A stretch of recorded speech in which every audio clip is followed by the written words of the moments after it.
Hello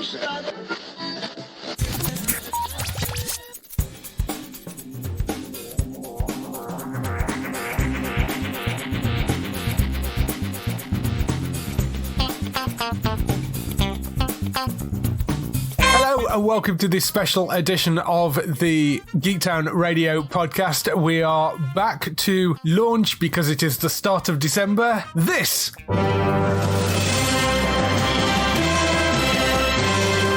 The Geektown Awards. That is right. The Geektown Awards are back. This is, of course, the competition that we run every year, and we go through all the TV shows, video games, and films that have come out in the last 12 months, running from the end of November last year to the end of November this year. And we sort of decide what we think should win. But at the end of the day, it is opened to you to be able to vote on what you'd like to win. To help me through this, we have Matt. Hey. And Gray with me. Hello. So before we get into running through the categories and what our choices are, the other side of the Geektown Awards, which is of course the massive prize giveaway, if you go onto the website at geektown.co.uk/awards and fill out the form, you get entered into our massive prize giveaway, which is a huge pile of geeky stuff that you can win. There is also a runners-up prize, which is a mystery box of geeky stuff. Here is the prize list for this year. The Geektown Awards main prize this year includes, but is most definitely not limited to, things such as 5 Blu-rays, including James Bond No Time to Die, Top Gun Maverick, and Ghostbusters Afterlife. Collectible figures, including Torchwood's Captain Jack, an Anchorman bobblehead, 2 Battlestar Galactica bobbleheads, and various characters from Lord of the Rings, Game of Thrones, Rick and Morty, Batman villains, The Walking Dead, and classic horror. Mugs from Ghostbusters, Stranger Things, Peaky Blinders, Top Gun, and Squid Game. Card games from Friday the 13th, The Exorcist, and Mrs. Brown's Boys. A whole stack of other geeky random stuff, including a Walking Dead notebook, a Stranger Things guidebook, Big Bang Theory fridge magnets, 2 Rick and Morty plushies, a cuddly alien facehugger plushie, a Clockwork Orange t-shirt, an Aliens t-shirt, an Aliens satchel, a Rick and Morty blanket, a Lord of the Rings headscarf, Terminator and Hellboy building blocks, and a whole lot more. We also have some geeky tech stuff, including an Amazon Fire HD 8 tablet and a Google Chromecast with Google TV. It's really easy to enter. All you have to do is go to geektown.co.uk/awards and fill out the form on the site and get voting. So that's the prize list for the giveaway this year. And as I said there, all you need to do is go onto the website, which is at geektown.co.uk/awards, and fill out the form. You'll be entered into the prize giveaway. Let us know what you have been watching for the last 12 months. So next we move on to what you'll actually be voting on. And we've had a few changes in the categories as we do every year, but we're going to kick off where we usually start, which is with the best new drama. So, best new drama category, we have Around the World in 80 Days, which was on the BBC, Heartstopper, which was on Netflix, Reacher on Prime Video, SAS Road Heroes on BBC One, Severance on Apple TV, Shining Girls on Apple TV, Slow Horses on Apple TV, Suspicion on Apple TV, The Devil's Hour, which was on Prime Video, The Tourist, which was on BBC One, Trigger Point on ITV, Vikings Valhalla on Netflix, and Raw also on Apple TV. Any particular choices out of those? Gray, we'll go to you first. Okay, so first up, I'm looking at my stats. I've not been great with TV this year. They're real drops, so I'm disappointed I haven't been able to access all of these. If I was to personally choose, I would say it's between Slow Horses and Heartstopper. I loved both of those. Slow Horses is one of the many series beginning with S that came out on Apple TV. Yes. But I've heard great things about so many on this list, including The Tourist, Suspicion, Shining Girls. I am 2 episodes into Severance. I've just heard amazing reviews of SAS Rogue Heroes, which has just recently come out on BBC One. So it's a really tough category. My vote will go for Heartstopper, but I believe one of the BBC One ones might steal it, and possibly SAS Rogue Heroes or The Tourist. Yes. What do you reckon, Matt? What's your choice? Well, I can't remember if it was this year or last year, but there was a particular point where, because I subscribed to Apple TV Plus later than everybody else, just because I just just didn't pay attention to it. So it was either this year or last year where we sort of realized like Apple's really churning out some really good stuff, and you can see that from this list. Because something really smart that they keep doing is putting on a couple of shows. Obviously they run them weekly. Wait until, like, let's say 3 shows have rotated out and then put 3 in. So instead of putting like 30 things on there at once, like Netflix does, they really sort of curated their content quite well. Heartstopper, I know me and Gray really enjoyed that. We reviewed that, I think, a bit earlier in the year. That was really, really good. I would probably look at one of these Apple shows. Obviously, you got Severance, which really sort of took off, didn't it? With the whole switching of the brain, work-life sort of thing. So that was really, really good. But I do notice sometimes with the Geektown Awards, like sometimes BBC shows tend to win, so maybe the SAS Rogue would possibly win this one. Yeah, that is possibly because, you know, not everybody's got Apple TV Plus, and so the one I'd like to win is maybe something like Severance, although Shining Girls was good. But I would say the most likely, I think, is the SAS one, which has got a pretty good cast. I've seen the photo of the cast. Yeah, so it is. It's the SAS Road Heroes was superb, and I really, really enjoyed that series. Around the World in 80 Days, which, I mean, you're going back a bit because that was January, the start of the year. So I think that although it is a BBC One show, has less chance to win because it's been so far back, whereas SAS Road Heroes was more recent. I think, like you say, the Apple stuff will suffer because of the fact that not that many people have Apple TV necessarily, or realize they have Apple TV, because, I mean, you can pick up Apple TV subscriptions with basically any Apple product you buy, plus they're giving it away with a load of other things as well. Was it an Xbox thing you got a free 3 months with or something? It was with PlayStation and with my iPhone, and with when I loaded it on Roku, it gave back another 3 months. So they give out trials literally for free. So yeah, for anybody that's wanting to get Apple TV Plus, have a look around for trials because there's a lot of different ways to do it. Plus, I think if you sign up normally, you get like a week free anyway. So yeah, and it is only like £5 a month. So, I mean, it's not really a huge amount of money. Yeah, I think it's the cheapest streaming service, isn't it? It is really quite cheap, and the content on there is spectacular. I adored Slow Horses. I thought that was superb, and that's about to come back for a second season. In fact, probably by the time this goes up, it will be out, the second season, because it goes out on the 2nd of December. I thought Trigger Point was very, very good as well, the ITV drama. Reacher was a great show on Prime Video as well. It is really difficult. The one that does stand out for me more than anything else is Severance, just because it was a phenomenally different and well-written piece of drama, and weird, quirky, a really interesting idea. This idea of sort of separating your work life from your home life by having a sort of on-off switch in the brain. It's just a phenomenal piece of work. So I would like that to win. I rather suspect that it won't. I rather suspect you're right. It will probably go to SAS Rogue Heroes. What we're really saying is get an Apple TV subscription, I think, more than anything else, because it's well worth it.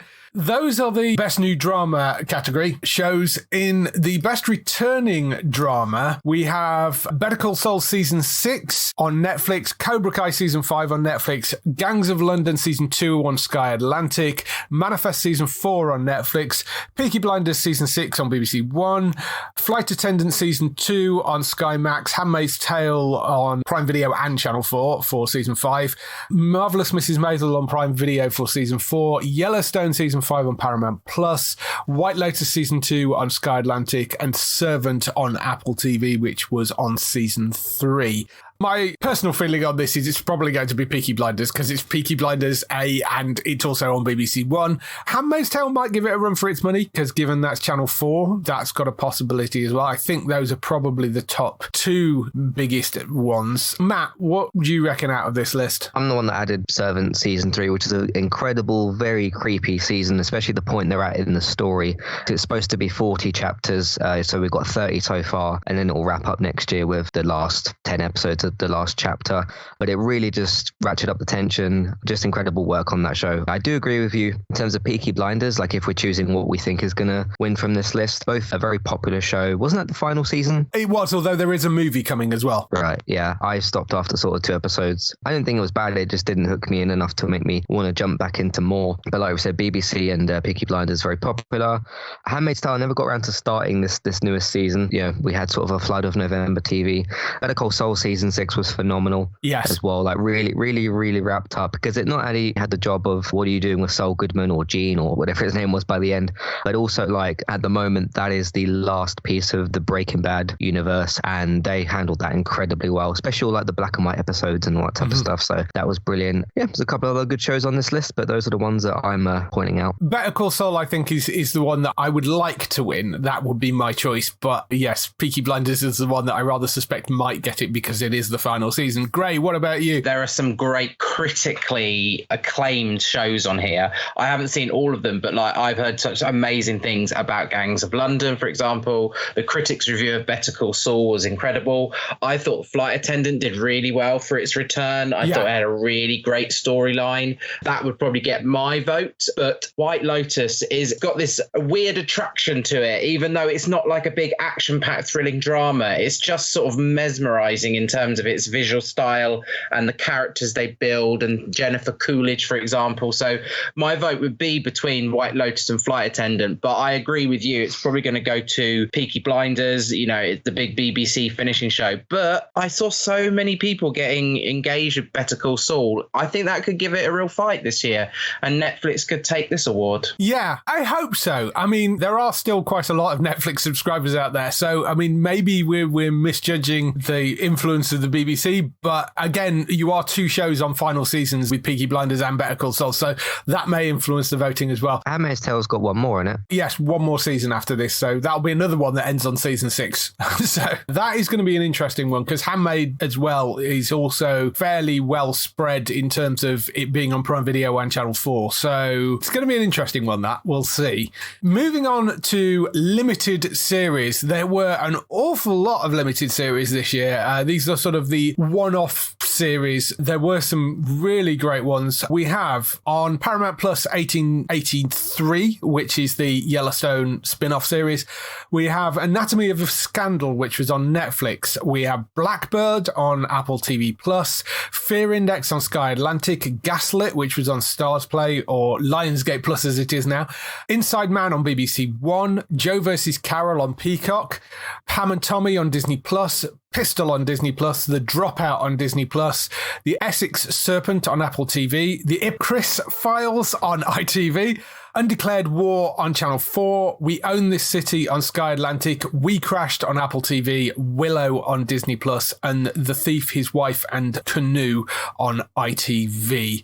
So, Gray, which of these are you going for? Some great TV. We are in a season of peak TV just because of the quality of some of these and how they were made. I enjoyed Pam and Tommy. I don't think it's going to win the award. It was just absolutely bonkers for what it was trying to do, and I appreciated it. I thought the delivery of Anatomy of a Scandal was absolutely beautiful. I really enjoyed that, but I don't think that's going to get it.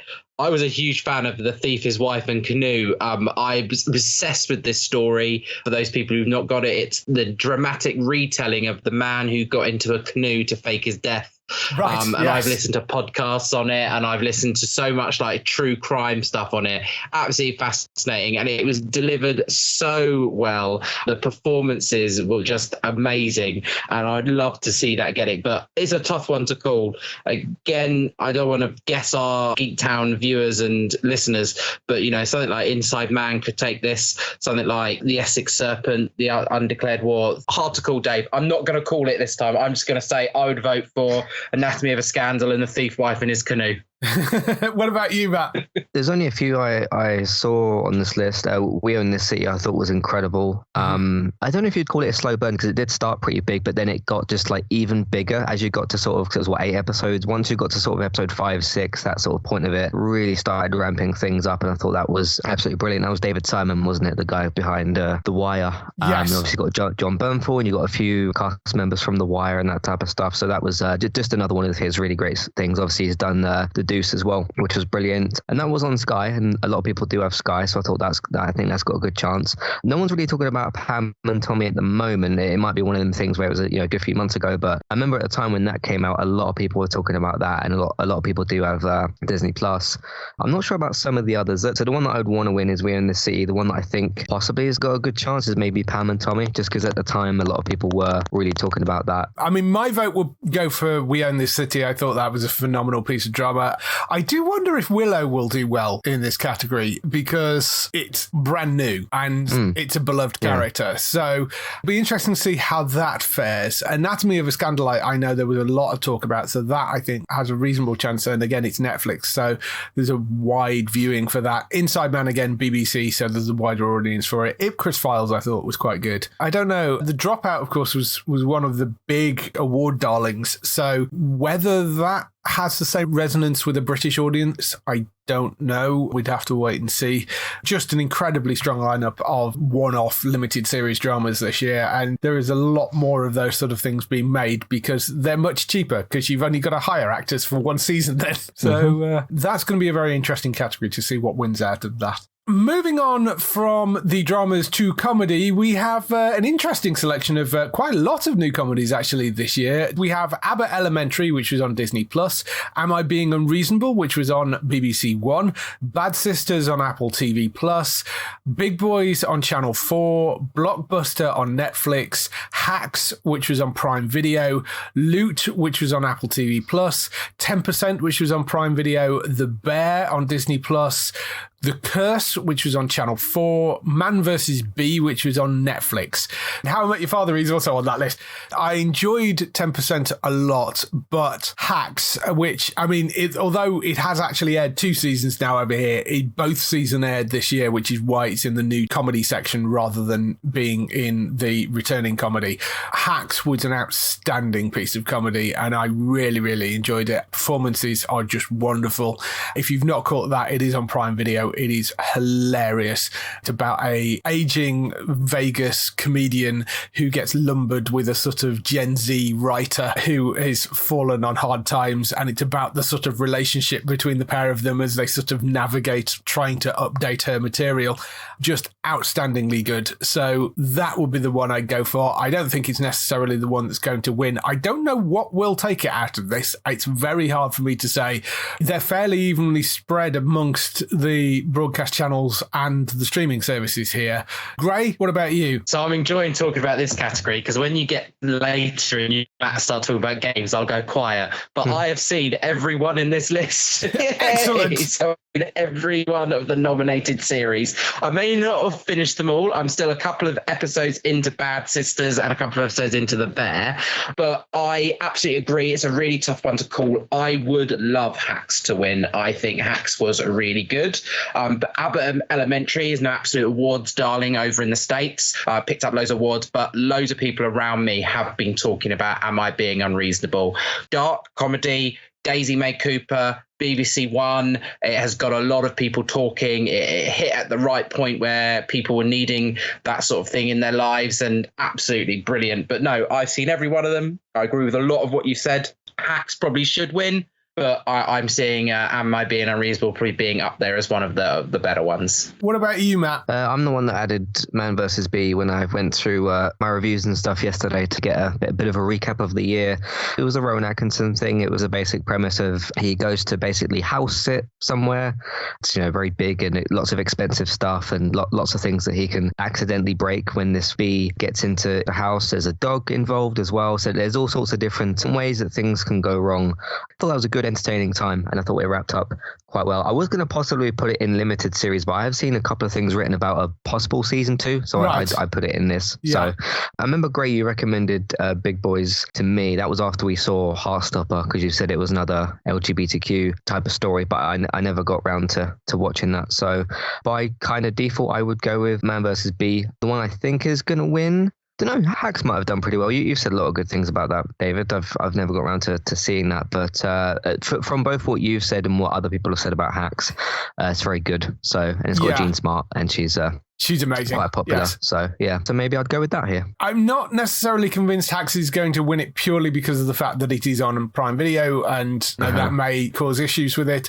The Curse was very good on Channel 4 as well, which was this mad story of these group of people that stumble across a pile of gold during a robbery. They're not expecting to find gold in the robbery, and they stumble across this huge amount of gold, and it's sort of what happens from that point on.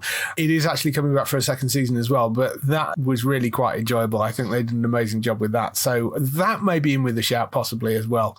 I think we're all agreed Hacks is probably the thing that should win that category, but we'll wait and see what gets picked.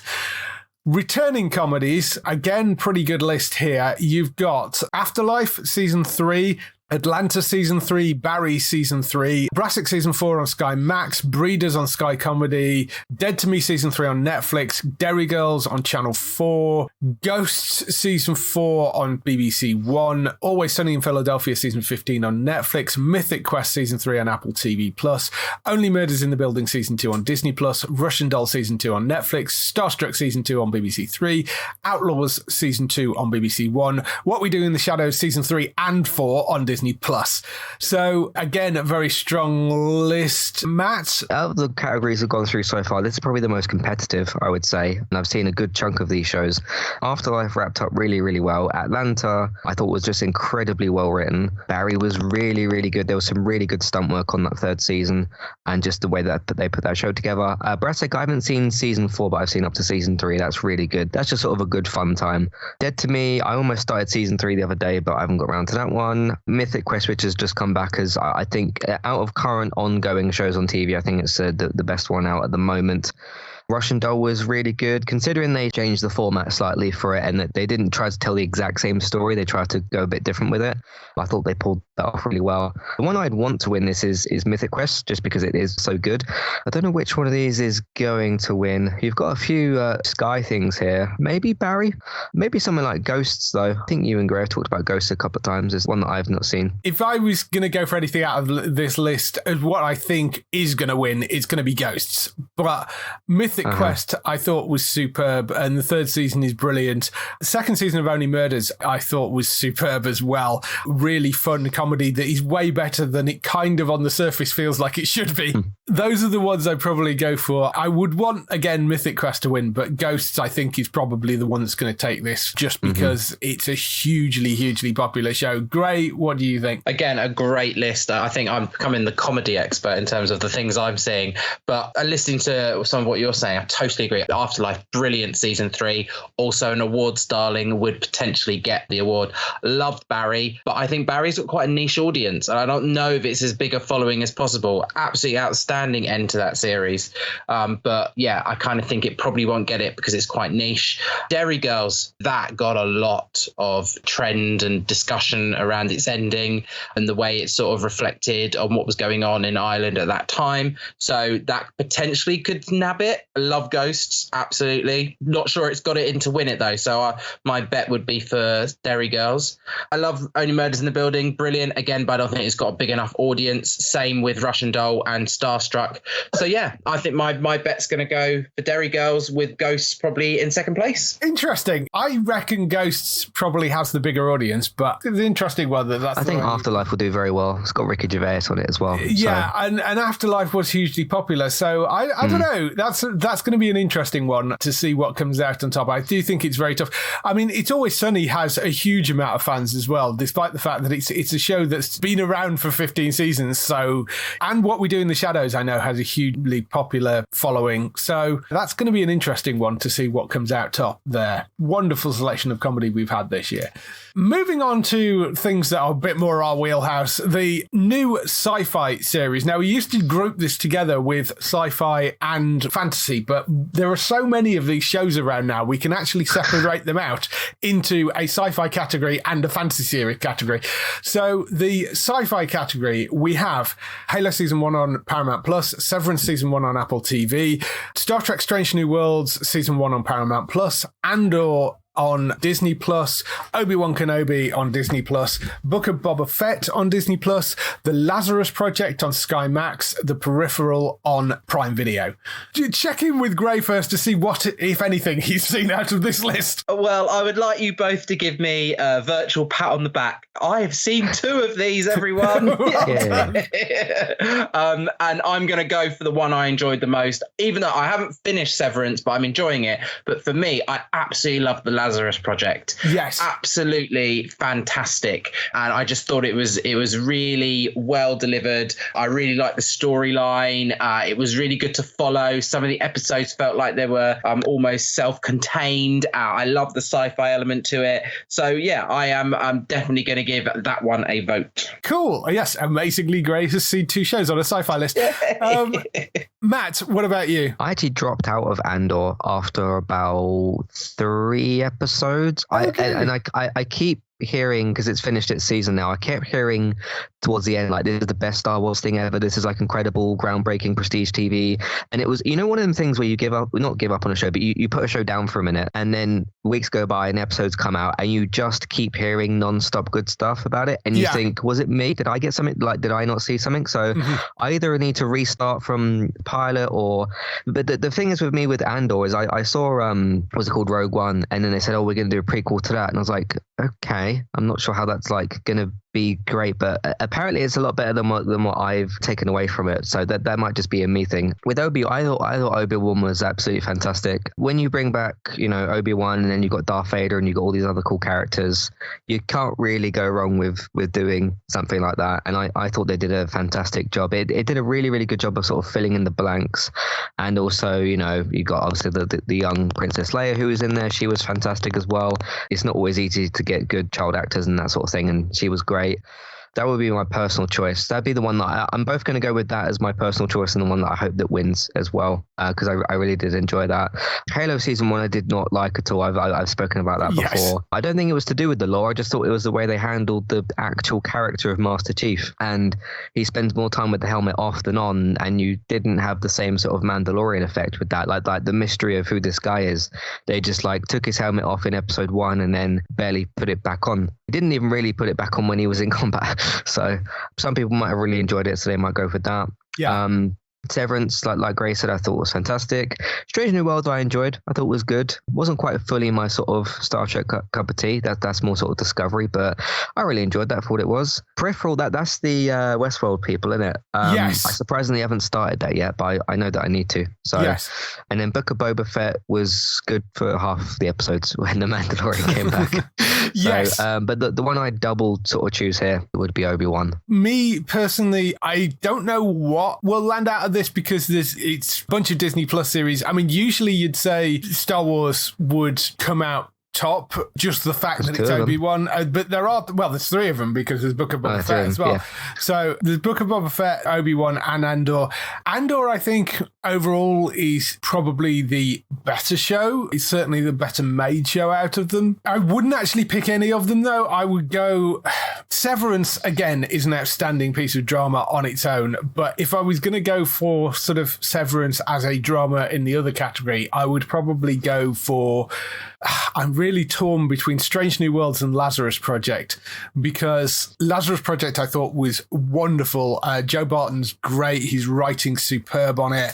He also has another show in the fantasy category as well this time around. He's just a brilliant, brilliant writer, and it's a really, really good show, the Lazarus Project. So I really like Strange New Worlds a lot. So I'm kind of edging towards that. The Peripheral has been really good. It's very, very Westworld in terms of its style, and being one of those things that you need to sit down and focus on. But that has been a really superb drama. It's not finished yet. It's still going out on Prime Video.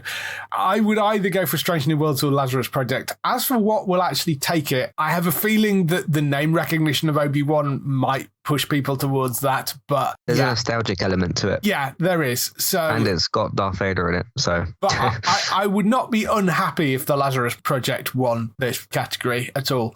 But we'll see what comes out of it. On to returning sci-fi series. This is another great list of shows. We've got For All Mankind back for season 3. We've got Raised by Wolves, which returned for a second and, as it turns out, final season because they cancelled it.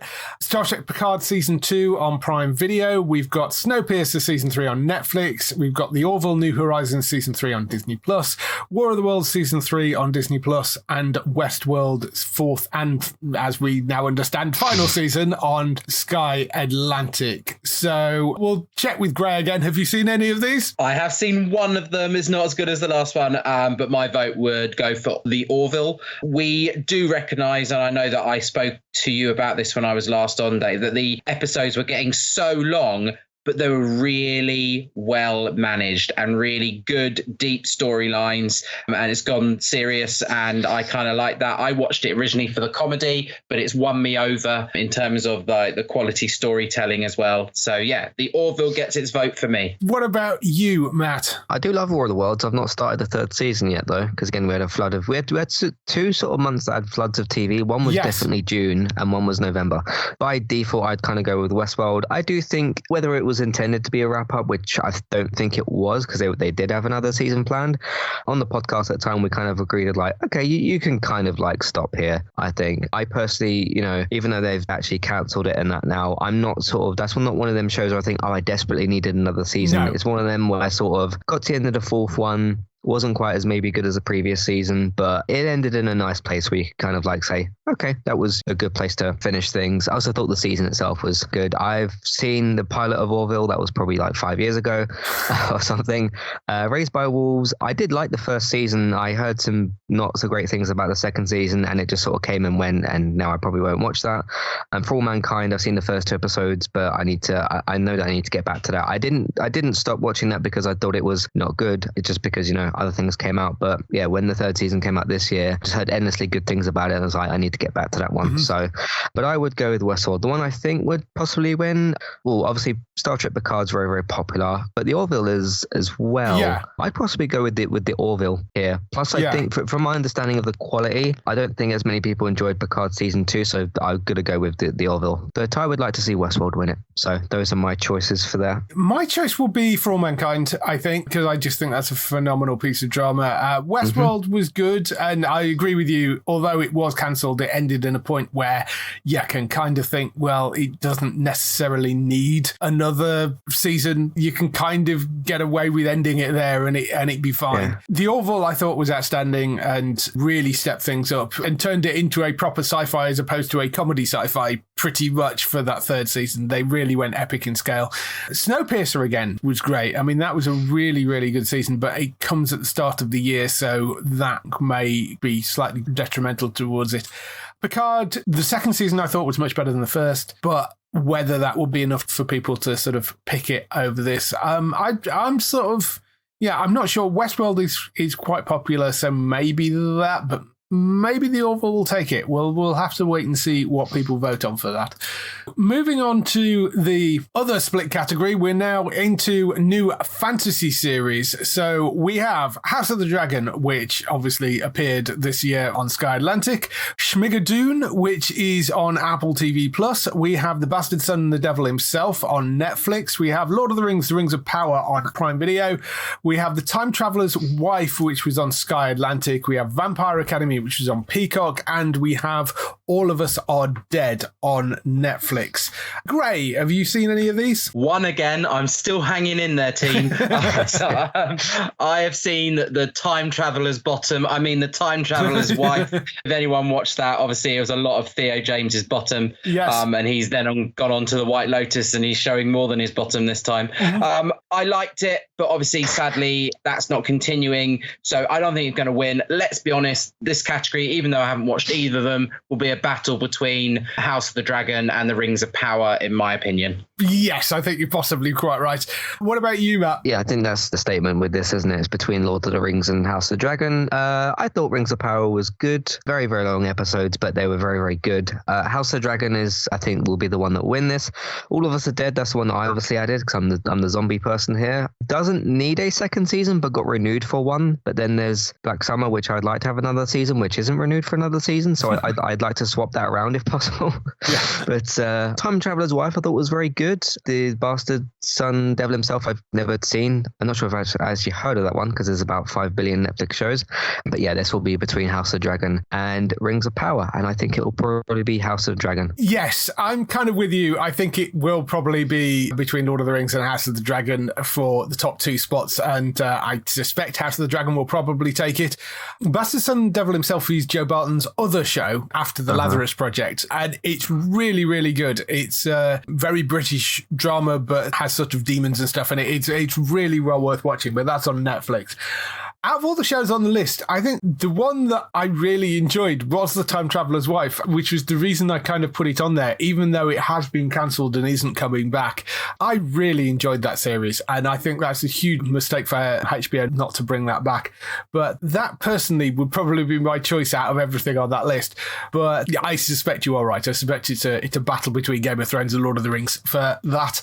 Moving on to returning fantasy series, we have Discovery of Witches Season 3 on Sky Max. We have American Horror Story Season 11, that's on Disney Plus, or Season 10 and 11 actually, isn't it, for that? Lock and Key Season 3 on Netflix. Outlander Season 6 on Stars Play, as is now Lionsgate Plus.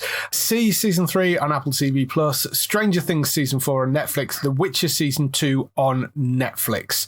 Any that you've seen on here, Gray? I have now disappointed you, gentlemen. I am afraid I have not got to any of those. I mean, in my defense, I'm on Stranger Things Season 3 at the moment. I'm trying to catch up, and I've agreed that I'm going to watch American Horror Story Season 11 because it's got Russell Tovey in. So I might be there in the future. I'm getting close. I might, but no, sadly, I can't make any comment on any of these. Fair enough. What about you, Matt? Well, it's interesting because I came across American Horror Story, and then I saw that you added Season 11, which I haven't actually started yet because it sort of snuck up on me. Season 10, it was the best American Horror Story they've done in a long time, but the ending wasn't quite so great, but the overall season was very, very good. Stranger Things, I think, will be the one that will take this. The Witcher Season 2 is very good, not as quite as good as the first season. It's going to be interesting to see with that show once we get Henry's final season and then whatever happens with Season 4. Yeah. But that's obviously for the future. C's a very underrated show, isn't it? That's a great show. It is. And again, it's another Apple show. Yes. Really well. Wrapped up really well, and it's another Apple show starting with an S that is extremely high quality. So. But yeah, if you like Jason Momoa, he's the lead character in that. Very interesting premise, very, very good show, and some very, very good stunt work on that as well. Yes. That really should be talked about in the same breath that Lord of the Rings and Game of Thrones or House of Dragon is, but it isn't, unfortunately. That was brilliant. So the one that will probably win, I think, will be Stranger Things, because it was a great season as well. The one I'd like to win, just because of the unpopular nature of it, is C. So that's what I'm going to go with. Yes, I suspect you're right. I suspect Stranger Things will take it because just such a massive juggernaut of a show that, I mean, American Horror Story usually does quite well, so we'll see where that goes. But Stranger Things, I think, is probably the one that everybody really loves. Moving from fantasy, we move on to comic book series. We have Heartstopper Season 1 on Netflix, Moon Knight Season 1 on Disney Plus, Miss Marvel on Disney Plus, Peacemaker on Sky Max, and The Sandman on Netflix, and She-Hulk as well. Those were the selections here. Check in with Gray again, see whether he's seen any of these. 6 for 6, Dave. Yeah, I've seen them all. Well done. I'm really enjoying The Sandman. I'm still going on that one, but I've watched all the others. In my heart of hearts, I'd love Heartstopper to win because it's not a standard comic book series that we all normally expect. And I've personal love for Heartstopper, and obviously me and Matt have recorded an episode of his for Entertainment Talk for Heartstopper, so I would love that to win, but I don't think it will. I liked Moon Knight, went a bit dark. I loved Peacemaker, including the opening sequence, absolutely phenomenal. But I've got actual real soft spot for Miss Marvel, for what that did for the genre, for the diversity, for what it's sort of suggesting for as the series continues. I know it probably won't win over some of the others, but my vote would be for Miss Marvel. Yeah, what about you, Matt? I agree with Gray. My vote would be Miss Marvel here. In terms of which one will win, I think Peacemaker will actually win this, just because of the popularity. There was a lot of talk about Peacemaker when it came out. I watched the pilot episode. I have have my own thoughts on the pilot, and I didn't watch any more. But Heartstopper obviously is very important and special to me and Gray, so that was a really good show. Moon Knight I liked. I didn't think there was quite enough Moon Knight in Moon Knight, but that was still a great show. She-Hulk I really enjoyed as well, especially the wild stuff they did in that finale. Where have you seen that happen in other shows before? So that was incredible. Also, just bringing back Daredevil and doing some of the other stuff they did in that show was brilliant. Sandman I never saw an episode of, so the one I'd want to win. I did really enjoy She-Hulk and Miss Marvel. I'd probably go with Miss Marvel, but the one I think is going to win, I'm going to go with Peacemaker. Interesting. I have no idea which one's going to win out of this one. I suspect the Sandman might do pretty well because it is a beloved property. It's on Netflix, and apart from the weird aspect ratio they chose to film it in, it's generally, I think, a really well put together show. So I think that has a certain chance. I loved She-Hulk. Out of all the Marvel shows we got this year, I loved She-Hulk, and I would love that to win as well. I don't think it will, but in terms of which one will actually take it, I'm really stumped. I don't know. I mean, Peacemaker being on Sky, maybe. Sandman, maybe. I don't know. Very, very hard to tell. Although Heartstopper, again, was very popular as well. So that's best new comic book series. Returning comic book series, we have Legends of Tomorrow Season 7, Superman and Lois Season 2, The Boys Season 3, Flash Season 8, Umbrella Academy Season 3, and The Walking Dead Season 11. I mean, I think The Walking Dead's probably going to take this because it's The Walking Dead, and it usually does when you put it in a list like this. But Matt, what are your thoughts? I'd like The Walking Dead to win this. It did have its ups and its downs over 11 seasons. Ultimately, I do love the show, and it wrapped up pretty well. Granted, spin-offs on the way to continue the story, but we knew months ago that was going to be the case. Very much enjoyed the first half-ish of Superman and Lois Season 2, and then I just felt that they'd sort of just dropped off a bit. Not to the degree that, the Flash had dropped off, but Flash, I actually thought, did the opposite, which was not start quite so great, but actually pick up a bit more towards the end. Yeah. They did some really good stuff with the Reverse Flash, so that season actually picked up more with that. The boys have still got some quibbles about some stuff that they do on that show, but I thought overall that was a good season.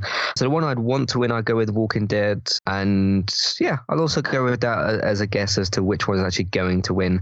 Unless people still love Legends of Tomorrow, but I'll go with The Walking Dead here. Yeah, I mean, I adore Legends of Tomorrow, but I suspect The Walking Dead will take it. Gray, any thoughts on this? All of them are on my list, apart from The Walking Dead, to watch, but I just haven't got round to them. I think I fell out of love with The Flash. We talked about that. Yeah. I sort of lost my way with Legends of Tomorrow because I knew it was going to be dropped before it started. Superman Lois has just been on my list, never got round to it. I loved The Boys. I know there are some flaws with this season, but I think that's a really good one. But I agree with all what you're saying. The Walking Dead is probably going to take it just because of its popularity, and it's the last one. Yes, that's returning comic book series. We now move on to British TV Show of the Year. This is sort of a selection from some of the other categories. We've got Around the World in 80 Days Season 1. That was from the BBC. Ghost Season 4.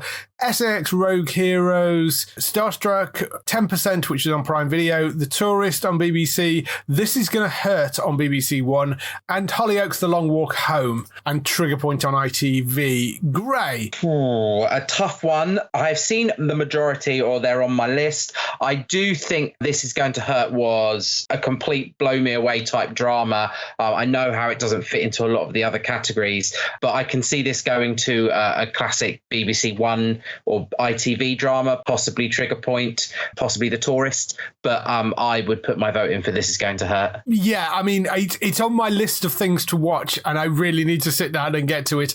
Again, with Ghost being in here, I think there's a lot of popularity for that, but SAS Rogue Heroes also is relatively new, so that may pick up votes because of that. Matt, have you seen any stuff off this list? Yeah, I'm going to go with the Hollyoaks thing. Obviously, that's the one that I added in here. Isn't something I'd usually add because it's just an ongoing soap, and it's a bit different to all these other series. For those of you that don't know what this is, it was one of the more popular episodes recently as to what they've done. It's essentially about Maxine, who's played by Nikki Sanderson. She goes for a girls' night out with two of her other friends, and she ends up having to sort of walk home on her her own, and she gets attacked as she walks home. The story is to do with violence against women and girls at the moment, which is unfortunately a thing in the world. And soaps can be silly and dumb at certain points, but they're also very, very good at tackling serious issues, which this is that.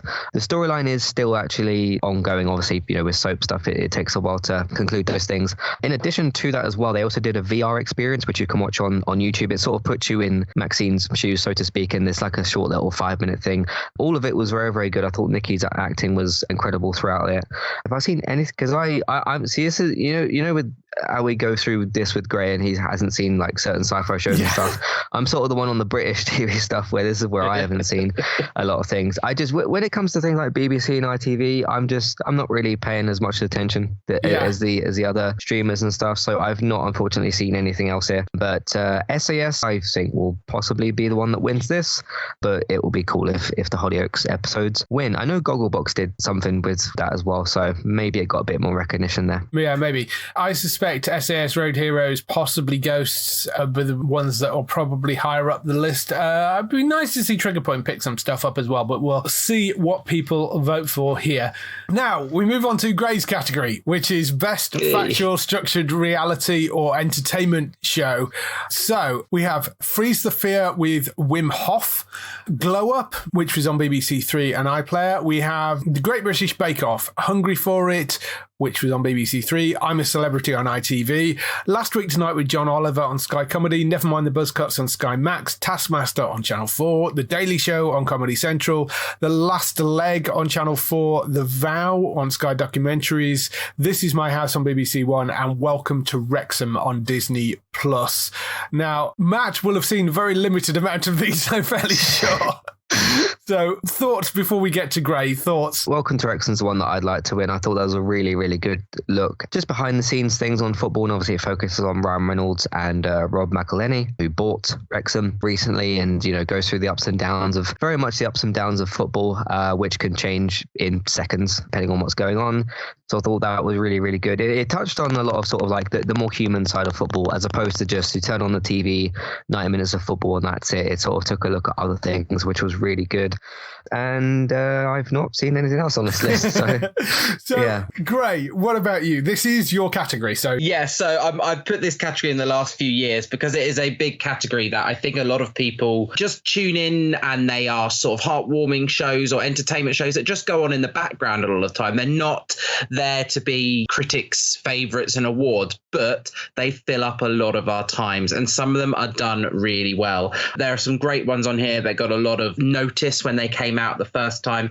I'm thinking Freeze the Fear with Wim Hof became really well followed, and it was a group of celebrities who were sort of channeling their resilience up in the ice, basically, and they had to see how well they could handle cold showers, jumping into ice balls. Right. So it was really fascinating at the time. I'm a Celebrity, just finished, was one of the more controversial seasons based on one of the celebrities in there. I'm sure everyone's heard. Yes. Obviously, the MP, Matt Hancock, was in there. But then you got things like Nevermind the Buzzcocks. It made an absolutely stonking return. Really good to have that back on our screens. Absolutely fantastic panel. Jamali Maddox, Greg Davies, Daisy May Cooper, Noel Fielding, all on there. Absolutely fantastic. Then you've got your good favourites like The Last Leg, Bake Off. And obviously, Dave, you've put a couple on there to sort of mix it up as well. We've got Last Week Tonight with John Oliver, The Daily Show, The Vow. So it's good to see a nice mix of documentary, structured reality, entertainment, and there's not a single sign of the Only Way is Essex type programs. Yes, this is about things that a lot of people take time to do in it, and it's a lot of the time it's about a skill, whether it's comedy like The Last Leg, or it's just showing you an entertaining side of our TV. So I would be happy with any of these winning because I just think they're all brilliant, but I'm gonna put a vote in for Nevermind the Buzzcocks. Yes, I think that revival of Buzzcocks has been really, really good, and Greg is brilliant as the host of that. It does really, really well. My suspicion is Taskmaster Taskmaster will probably take this, but The Last Leg is also quite popular, and I love The Last Leg. I think they do a phenomenal job sort of week in, week out for many, many, many weeks over the years. That, I think, maybe stands a chance as well. The Vow has been really interesting, which returned for a second season, and that's following the case of Nixium, the cult that was in the USA. That's been really good. I really enjoyed that. I mean, we've got Bake Off in there as well, which, of course, is also massively popular. My personal choice would either be The Last Leg, Welcome to Wrexham, or Last Week Tonight with John Oliver, because I love that show, and I think it's hilarious and interesting and goes very into depth into sort of lots of different political stuff. But I understand that's unlikely to necessarily win this. Welcome to Wrexham, I think, was probably my biggest surprise out of all of those sort of documentary things that I watched, because I really, really enjoyed it. And I'm not really a football person. I just found that highly entertaining, and you're really rooting for this little club that's just been completely trashed by its previous owners, and then these two celebrities come in and buy it and actually do care about it and are not just buying it for fun and to make a documentary. They're actually buying it to raise the town up, and they're doing the opposite of the Glazers. Yeah, exactly. It's a really interesting documentary, even if you're not into your football, and it's very funny as well, because it's Rob McElhenney and Ryan Reynolds, and they're just brilliant. So it's very, very enjoyable and well worth watching. So my heart actually will probably go for Welcome to Wrexham, because I thought that was superb, but I suspect Taskmaster will probably take it. Moving on to Best New Animated Series, we have Critical Role, The Legend of Vox Machina, Cyberpunk Edge Runners, Human Resources, Tales of the Jedi, The Boys Present Diabolical, The Cuphead Show, Transformers, Earthspark are the nominations here. I thought Tales of the Jedi was really, really good. Boys Diabolical was really interesting, and this wacky set of different animated styles. I don't know whether either of you two have seen any of this animated stuff. Gray, anything from you? I've seen Human Resources and The Boys Diabolical. I would probably go for The Boys Diabolical over those two. I found Human Resources just a little bit too much like Big Mouth, and I don't really know why it was there. It could have just been like spot episodes in Big Mouth. I would have been more excited to see The Wall from Solar Opposites have its own series. So I'm probably going to go for The Boys Diabolical out of those. Matt, anything from you here? I really enjoyed the Cyberpunk show, and from anything from like the ringtones of the phones, or the way the city looked, and like where locations were and the vehicles and stuff. If you've played the Cyberpunk game, you'll be able to like recognize certain locations and stuff. It didn't take any of the characters from the game. It had like completely different characters, and I think that's the first anime I've ever seen as well. But that was really, really good. Quite like over the top and sort of wacky, but that's the sort of world that they live in anyway. But I hope Cyberpunk wins this, because I thought it was good. But I suppose Star Wars is Star Wars, so maybe Tales of the Jedi would win this. Although I don't really know what the reception is at the moment for Transformers. I think they put out a new trailer today for something actually, but yes, they did. Some people still like Transformers, so they'll vote for that, I suppose. But those are my selections there. No idea what's going to win out of that, but there was some good animation out this year, certainly. In terms of the returning animation, we have Archer Season 12 on Netflix, Central Park Season 3 on Apple TV+, Family Guy Season 21 on Disney+, Harlequin Season 3 on E4, Rick and Morty Season 6 on E4, Solar Opposites Season 3 on Disney+, Star Trek Lower Deck Season 3 on Prime Video, and The Simpsons Season 33 on Sky Max. Gray, any thoughts on these? I would absolutely love Harley Quinn to take a win here. Absolutely fantastic animated series. What they are single-handedly sort of holding on to the DC universe with Peacemaker. So I would love to see that win. We know, however, that The Simpsons are likely to take it as one of the old favourites, but I think Solar Opposites have done a good thing as well. My vote is for Harley Quinn, but it's probably going to go to The Simpsons. Probably, yes. Matt, what about you? I really, really am enjoying this season of Harley Quinn, where they've gone so far with the relationship of Harley Quinn and Poison Ivy. Bane continues to be very funny, which is great. So does Clayface as well. Yeah. They've done a very good job adapting those characters for that show. I'm really, really enjoying that. And Harley Quinn herself is very entertaining. Simpsons, kind of the popular one here. Solar Opposites and Rick and Morty, I think have been good. I think maybe Solar Opposites has become the better written show out of that and Rick and Morty. Although Rick and Morty goes for, I mean, they're both kind of wild shows, but Rick and Morty goes for it. But I think in terms of quality and writing, like the last couple of seasons, I think Solar Opposites has been better. I'm going to go with the same thing Grace said. I think Simpsons will win, but I'd like to see Harley Quinn win here. I really enjoyed Harley Quinn season 3. I've been really enjoying that. That's been great. Solar Opposites, I think you're absolutely right. I love Rick and Morty as well, but I think Solar Opposites has been better written more recently. So that over those is the one that I would probably go for. But The Simpsons has a huge following and people love it. And I suspect that has a fairly good chance of taking it here. We now move on to a category where I won't ask Gray anything because there's not really much point. This is... I'm just going to go quiet for a bit. Geektown's Game of the Year. So we have in this list A Plague's Tale Requiem, Call of Duty Modern Warfare 2, Elden Ring, Expeditions Rome, God of War Ragnarok, Grounded, Horizon Forbidden West, Lego Star Wars The Skywalker Saga, Return to Monkey Island, Sifu, Stray, 2 Point Campus, and Unpacking are the ones that we've chosen for Game of the Year. Matt, what are you going for? Plague Tale Requiem I'm currently playing. I'm about a couple of hours in. Very, very, very good so far. Call of Duty Modern Warfare, of course, that's one of the ones that I'm rooting for. It's really been fantastic this year. It's got some issues, some things that are currently going on. I've heard some problems about Warzone 2 so far, which I haven't touched, but the multiplayer has been brilliant. Campaign was fantastic, so I put my points towards it with that. From animation, sound design, the gunplay, which is your most important aspect, just absolutely top class. So that's that one. Elden Ring isn't really sort of my type of thing, but obviously that was one of the big games of this year. You can't really leave that off the list. Expeditions Rome is more your thing. God of War Ragnarok I finished a couple of days ago. I still have a lot of thoughts I'm processing for that after playing it for 30 hours, but it was very, very good in certain areas, but took some missteps in other areas. Grounded, I think you and Robert have been playing that. That's been quite good.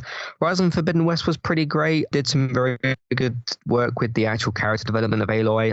Didn't quite evolve itself as much as it needed to do, but still a very good game. Lego Star Wars Skywalker Saga is a great way in Lego form to relive those films. And plus they've changed the format of these Lego games, and this is kind of the first of those, and that's been a lot better. Turn to Monkey Island is your thing. Sifu is really good, even better when they put the easy mode in. Not that the game was like too difficult or whatnot, but it made it more interesting. It made it so that like I actually bothered to sort of learn a bit more about combos and that sort of stuff. So that's in terms of fighting games and like animation and stuff, that was really, really good. Stray is just very cute and really good game. Also did some really good job with its world building, and the other two are games that you've played. I think God of War will win it. Obviously I'd love to see Call of Duty win it. It'd be kind of nice to see something like Plague Tale win it, although Stray would be good as well. But for my votes and sort of guesses, I think God of War is going to win that, but I'd very much like Call of Duty Modern Warfare 2 to win that. So those are my thoughts on those. How about you, David? Well, I've not played everything in this list. I did play Elden Ring, hated it, and refunded it. So that would definitely not get my vote. Expeditions Rome I thought was wonderful. It's very much my sort of game, but I know it's not sort of for everybody. You taking over a Roman legion, basically, but it's actually story-driven rather than a map invading an army kind of game. It's got much more depth and story than that. Grounded is a game that's been around for quite a while, but it actually had its 1.0 release this year. So that's why I put that in. It's sort of Honey, I Shrunk the Kids, the video game, basically. You're shrunk into a back garden and there is a story that you've got to find your way through. So that's very much my sort of game. Very much enjoyed that. Return to Monkey Island was joyous to play through because it is a return to the original creator of Monkey Island, and it's a wonderfully fun, silly story. I very much enjoyed that. 2 Point Campus is the follow-up to 2 Point Hospital. It is another building game. Basically builds on what they did with 2 Point Hospital, and I think they've done a wonderful job with that as well. Unpacking, though, actually would probably be the one that I would vote for, and it's the smallest game. I mean, it only takes a few hours to complete, but it's so wonderfully unexpected and cerebral. It is a pixel art game where you are unpacking a room and you're taking stuff out of boxes and placing them on shelves. But as you go through, you'll sort of do one room and you unpack everything and it completes that room, and then you move into a next room. But as you're going through, you are moving through stages of this person's life. And it's really interesting that there's no real story to it, but yet they tell a story with the stuff that you're pulling out of the boxes of this woman that sort of, it's her childhood bedroom, and then you're unpacking the room as she moves to college, and then you're unpacking the room as she moves into her first house or gets married. So you're unpacking like more areas of the house. and other rooms, then, you know, things take a sort of twist and it's whether the marriage has survived. It's an incredibly interesting, well thought out game of you being told this person's life by their stuff as you unpack these boxes. For that alone, I would love that to win. I don't think it will because, you know, Call of Duty and God of War Ragnarok, but it is a beautifully put together game. It's just, like I say, cerebral and very kind of calming thing to do is just unpacking stuff out of these boxes, but there is a sort of story to it without saying any words and without printing a actual story. It's brilliant, and that would be the thing that I would actually vote for out of that list. So, bringing Gray back in again, we move on to Movie of the Year. There are a lot of films on this list, but we have A24's X, Black Panther Wakanda Forever, Bullet Train, Chippendale Rescue Rangers, Deep Water, Doctor Strange in the Multiverse of Madness, Don't Look Up, Enola Holmes 2, Everything Everywhere All at Once, Lightyear, Luck, Nope, Prey, Red Notice, Scream, Smile, Sonic 2, The Adam Project, The Batman, The Grey Man, The Northman, Thor Love and Thunder, Top Gun Maverick, Turning Red, Windfall, Weird the Al Yankovic Story, and Werewolf by Night. So that's the selection. Gray, as our resident film reviewer, what are you going for? I've seen the large majority of these. Obviously, I didn't get to see them all just because of other things going on. I personally, if I see Multiverse of Madness in the top for this one, I will be very angry and will throw things at the computer screen.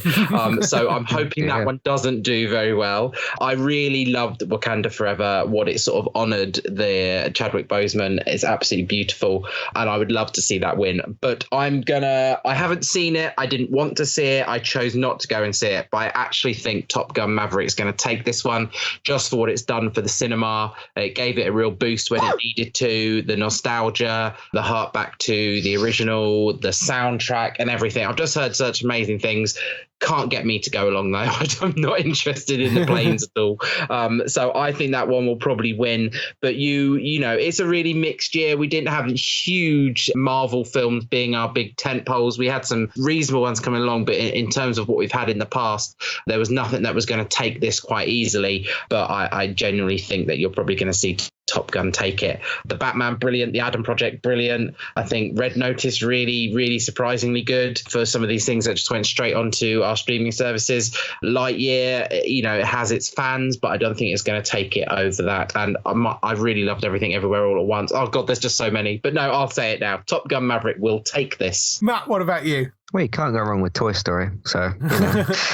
You can't go wrong with Toy Story, yeah. Obviously, I'd love Lightyear to win because I thoroughly enjoyed that film. A24's X is a little bit more of a hidden gem that's available on Prime if anybody wants to go and watch that. Very good, very creepy sort of horror film, and avoids the cliches that it could have lent into, but I'm glad that it didn't, and sort of developed its villains a bit more than what you might have expected. Very much enjoyed that. That's one that I reviewed like last week or something. The one I think is going to win, I think, is Black Panther, hopefully. Actually, I'm torn between that and Top Gun Maverick. I think Top Gun Maverick did very, very, very well at the box office, especially still given the sort of time that we're in. So I think it'll either be that or Black Panther that will win it. Doctor Strange, I apparently enjoyed more than most other people. Yes. Quite a good year for horror. You got Nope, so you got Jordan Peele still in there. Really, really enjoyed Turning Red, but of course it's Pixar again, so they're still knocking it out of the park. Batman I thought was good. Still, I thought it was a bit too long at certain points and did some other stuff, but that was the casting for that was very, very good. So I really enjoyed that. As Gray said, there's so many really great films. Sonic 2 is really good. Scream was pretty good. I'm not sure where they're going to go with Scream 6 because certain people are not going to be in that film. So the one I'd want to win is obviously Lightyear. The one I think is going to win, if I'm to pick between Top Gun and Black Panther, I think maybe Black Panther takes it. Yeah, my feeling is Black Panther will probably take it. I did enjoy Top Gun Maverick quite a lot. I mean, it does basically rip off part of the plot of Star Wars, but it is a fun film and there's a nostalgia value to it. I did quite enjoy that. So I suspect that those two will be up there. Black Panther, Wakanda Forever and Top Gun Maverick. I really enjoyed the Chip and Dale movie because there is a huge amount of nostalgia for me for that. It's just, if you haven't seen that, it is on Disney Plus, and if you were a fan of Chip and Dale Dale as a kid, I urge you to go and watch it because it very much is designed as a nostalgia piece for those older audiences. Go and check that out. You will be pleasantly surprised. It's really enjoyable. With Chip and Dale, I can't remember if I mentioned watching it because I never reviewed it or anything, but I did see that. Did think it was quite good. Yes. Just kind of a good fun time. So, Yeah. and I'm someone who's got like no history with Chip and Dale at all. I thought it was pretty fun. And yeah, loads and loads of really cool references in there, which is very good. You all have to vote for Lightyear though. The Disney and Pixar stuff I thought was really good. I thought Turning Red was great. Thor Love and Thunder, I kind of put in the list because I thought it should be in the list, but it isn't a particularly great film, I don't think. I love that film, but that's just me. I didn't think that was a particularly good movie. I liked Multiverse of Madness more. I think that was a better film. So, moving on from movies, we come to the last three categories, which are the most anticipated of next year. Most anticipated TV shows coming up first. So we have Three Body Problem on Netflix, which is the new project from D.B. Weiss and David Benioff, the guys that were behind Game of Thrones. Oh, those two. Yes, those two. And it is based on a much beloved, I think it's a Chinese sci-fi novel. So there is that. There's Agatha Coven of Chaos, which of course is Catherine Hahn back in the role of Agatha. We've got Ahsoka coming to Disney Plus, which is the Star Wars spin-off. We've got Daryl Dixon coming to, well, we don't know where at the moment, but that's the Walking Dead spin-off. Echo coming to Disney Plus. The Fallout series coming to Prime Video. Interview with the Vampire, which again don't have a broadcaster for at the moment, but that's based on the Anne Rice novels. We have Ironheart coming to Disney Plus. We have Masters of the Air, which is the third in the World War II drama series from the people that did Band of Brothers and the Pacific. That's coming to Apple TV. We have Orphan Black Echoes, which is a spin-off from the original Orphan Black that again has no UK broadcaster right now. We have Queen Charlotte, a Bridgerton story, which is a spin-off from Bridgerton. Secret Invasion, which is the new Disney Marvel series. We have Star Wars Skeleton Crew, that is the one starring Jude Law, that's coming to Disney Plus. Last of Us coming to Sky Atlantic, and Mayfair Witches, which has no UK broadcaster, again based on another Anne Rice novel, and The Walking Dead Dead City, which has no UK broadcaster at the moment, which is the Negan and Maggie spin-off from The Walking Dead. Now, I mean, I'd ask Matt what he'd go for here, but it's The Last of Us, obviously. So, anything else in that list that you're going to go for? I'm so excited for that show. I've watched that trailer too many times. Very, very good. You see a lot of stuff in just a minute and a half. Walking Dead, still love my Walking Dead. I'm guessing you didn't put the Rick and Michonne thing on there in case it doesn't come out next year. Because out of those three, as we sort of discussed yesterday, that's the one I'm most looking forward to. Mm-hmm. Kind of curious as to what they might do with Orphan Black. Of course, that wrapped up very well, so we've been kind of a bit nervous as to what that might be. Ironheart, I'm really, really looking forward to. They set up Riri Williams in Black Panther very, very well. She just slotted straight into that film and got her good introduction, and she fitted in really well with the characters there. So, of course, the MCU having that, continuation sort of thing going on. I'm really looking forward to what her series is going to be like. Echo, I thought was, a good highlight of the Hawkeye show as well, considering her relationship with Kingpin. Daryl, curious about that. Looking forward to that as well. Ahsoka, I thought, had a really good entrance in the Mandalorian show. So the one obviously I'd want to win is The Last of Us. Just incredibly excited for that show. I just think there's no red flags for me at all. There's no sort of one thing where I'm thinking, oh, this is really good. But there's no sort of but at the moment with that. They put out some character posters yesterday, and it's looking pretty incredible.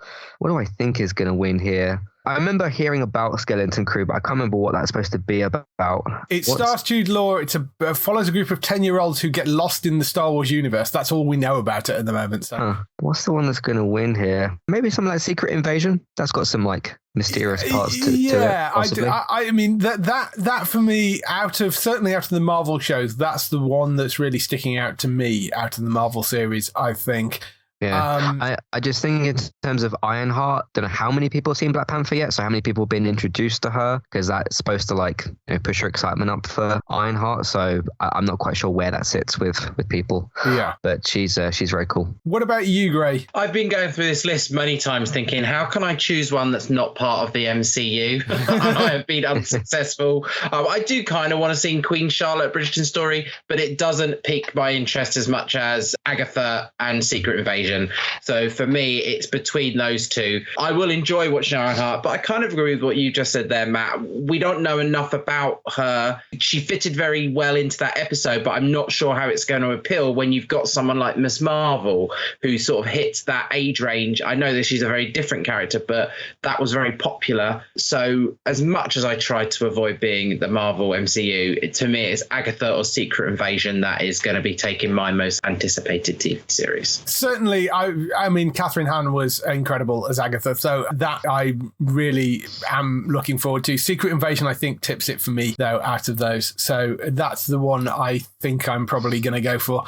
We move on to most anticipated game. So, Ray, we'll be quiet again. And we have Alan Wake 2, Company of Heroes 3, Dead Space, Dragon Age Dreadwolf, Final Fantasy 16, Hogwarts Legacy, Homeworld 3, Marvel's Midnight Suns, Marvel's Spider-Man 2, Park Beyond, Star Wars Jedi Survivor, Starfield, Suicide Squad Killed the Justice League, The Castillo Protocol, The Expanse of Telltale series, Legends of Zelda Tears of the Kingdom, and Vampire the Masquerade Bloodlines 2. Matt? I think the one that's going to win is possibly Spider-Man 2. Yes. That's the one that stands out the most. And even though it is on an exclusive platform, because I don't think that'll be on PS4, but it'll be a PlayStation anyway, but it is obviously Spider-Man.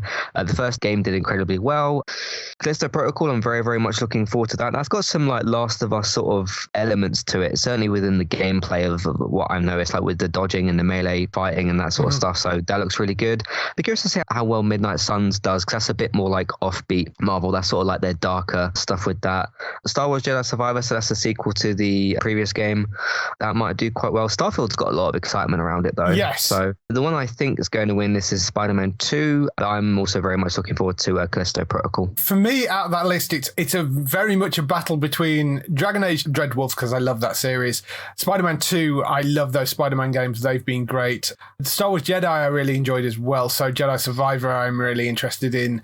The two that really bubble to the top for me are Vampire the Masquerade Bloodlines 2, because I adored the first game, and Starfield as well, which is the new one from the Fallout guys. So it's Bethesda's new game, and just the bits and pieces I've seen from it, the idea of being able to wander around in a huge universe and the amount of detail they've gone into with that just looks astounding. If they manage to pull it off, it could be a phenomenal game. So Starfield... And Bethesda needs a win as well. Bethesda really needs a win. So Starfield and Vampire the Masquerade Bloodlines 2 are the two which I personally would go for. I think you're probably right. Spider-Man 2 is probably the thing that's going to take it. Yeah. So that's the games. Bringing Gray back in for the final category, we have the most anticipated movie of 2023.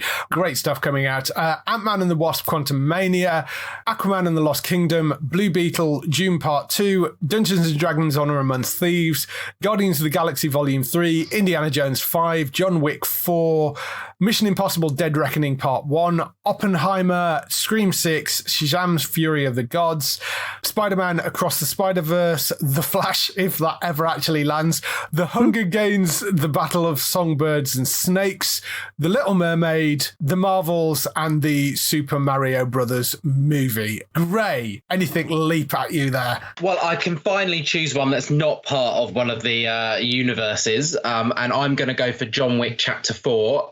I was pretty late to the John Wick Wikiverse, if we're going to call it a Wikiverse. Yeah. And I really got into it by John Wick 2, and then I went back and watched 1, and then I've appreciated them all. I was okay with Keanu as an actor. He never sort of won me over. I find his delivery quite dry, but with John Wick, it's a fantastic character. Been looking forward to it for a while, and also looking forward to Mission Impossible Dead Reckoning. It's a lot of hype. I think that was supposed to originally be out this year, I'm sure, but I'm really looking forward to that. They pushed it back to allow Top Gun to have this year, and so all that. So yeah, John Wick is at the top for me. I am interested. I will go and see Shazam, Spider-Man, Aquaman, Ant-Man and the Wasp. I'll go and see them, but they're not sort of driving me to want to go and see it as much as them. And to be honest, I will avoid The Flash. I have no desire to watch it. Ezra Miller is not my Flash. Should I start my hashtag now? Yes. What about you, Matt? Overall, I think Marvel's going to win next next year again, because the difference is with them, they've made so many good build-up parts to the upcoming films, like the way that they've teased Kang for Quantumania, the way they built up obviously with the Marvels, with Miss Marvel. Guardians of the Galaxy Volume 3's got a lot behind it, and it's also got the Christmas special, which leads into that, which I haven't seen yet, but that looks really good. In terms of what Gray said about John Wick, he's cool, but he's just not Jack Bauer. So, no, the John Wick films are good. I'm looking forward to Chapter 4. Be interesting to see how DC does next year. Yeah. Because obviously you got The Flash, which obviously very controversial. I'm hoping something like Blue Beetle does very well. Fortunately, no Batgirl, because they decided to erase that film.